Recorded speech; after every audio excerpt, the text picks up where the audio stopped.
السلام عليكم ورحمة الله وبركاته، مرحبا بكم في قناة اوميغا سبورت. قبل ما نبداو هذه الحلقة هذه، مبروك المنتخب الوطني المغربي على الأداء والقتالية اللي قاموا بها، وكذلك كنشكروا الجمهور المغربي اللي ساند واللي مشى باش يساند المنتخب الوطني المغربي باش يقدم هذا الأداء هذا.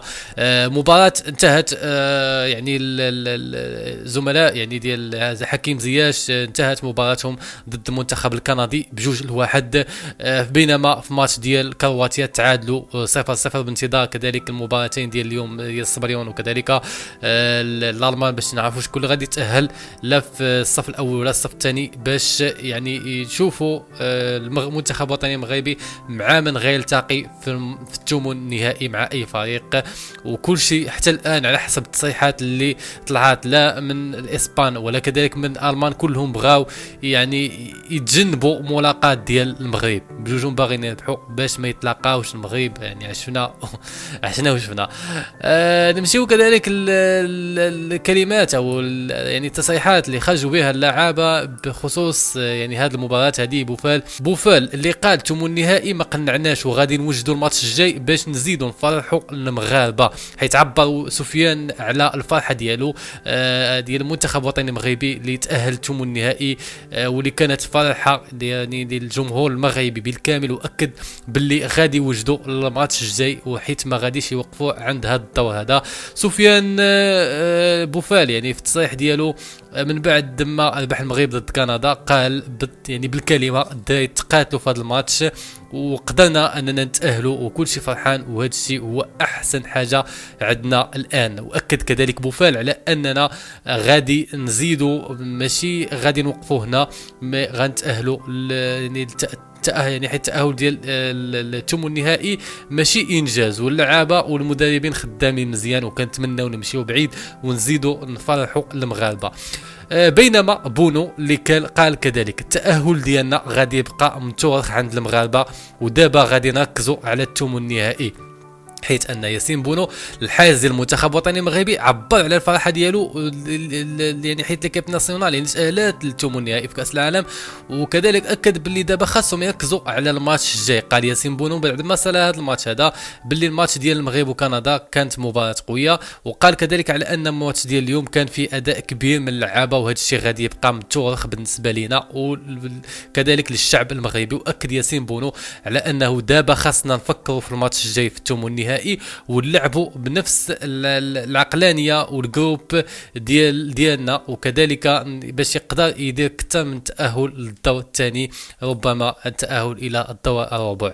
هذا كراكي كذلك بالكلمات اللي قال على انه كنشكر اللعابه وكنهدي التاهل للمغاربه وغادي نتقاتلوا في الثمن النهائي، حيث ان وليد الكراكي عبر على الفرحه ديالو حيث ليكيب ناسيونال تاهلات للثمن النهائي في كاس العالم من بعد 36 عام ديال الغياب، وكذلك وعد ان المغاربه باش يتقاتلوا في الماتش في الدور يعني الثاني.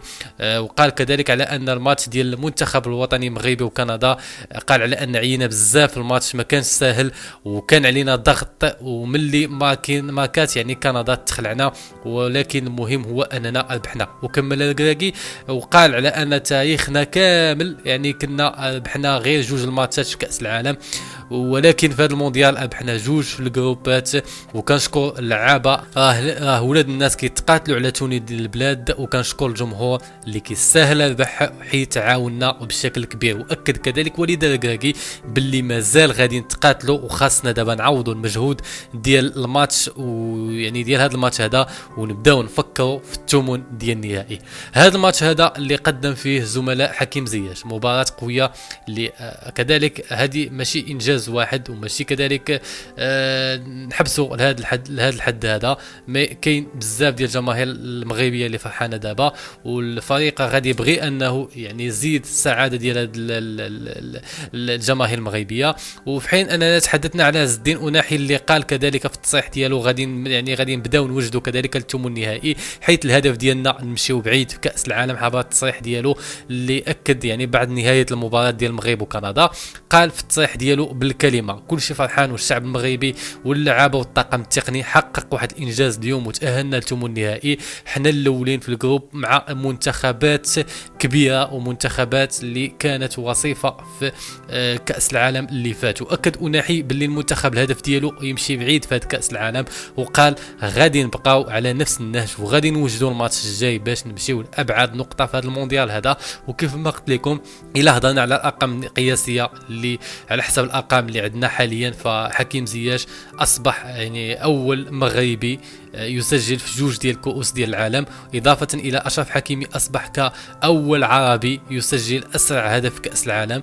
اضافه الى ذلك على ان يعني اللاعب نصيري اللي كذلك حطم اليوم رقم قياسي، حيث ان من هذا الهدف اللي سجلوه يوسف نصيري بعد الهدف اللي ماركا يعني على كندا في دقيقه 24 صبح اول لاعب مغربي كيماركي في جوج نسخ مختلفين ديال كاس العالم، وهذا انجاز كبير بالنسبه للاعب بحال اللاعب يعني يوسف النصيري. فهذا الشيء هذا هو كل شيء في هذه الحلقه هذه، وهذا الشيء هذا هو كل شيء في هذا الفيديو. احببت انا اعطيكم اليوم نظره لاعبين حول ما قالوه يعني بخصوص نهايه الماتش، وان شاء الله سيكون عندنا ان شاء الله يعني حديث واحصائيات حول الماتش ديال المغرب وكندا. تابعوا قناتنا والسلام عليكم.